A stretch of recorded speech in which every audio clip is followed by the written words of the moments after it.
It's not our fault what came out. We didn't go into Egypt.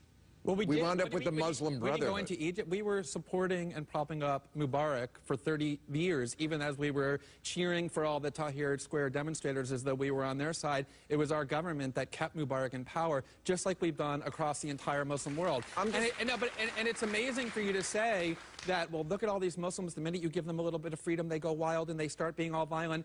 How can you be a citizen of the United States, the country that has generated more violence and militarism in the world over the last 5 or 6 decades, and say, look at those people over there, they are incredibly violent? We play a significant role in what has been happening in the Middle East because we've been interfering and dominating that region in order to have access to the oil. I wasn't talking about violence. So, I was talking about theocracy. That doesn't happen here.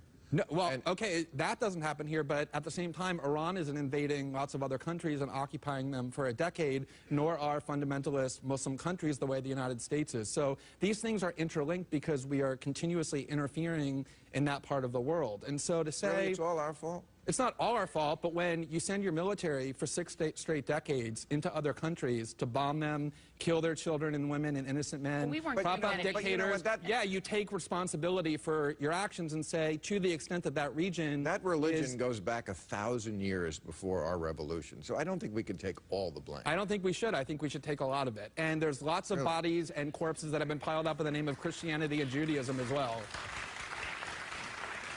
Not recently.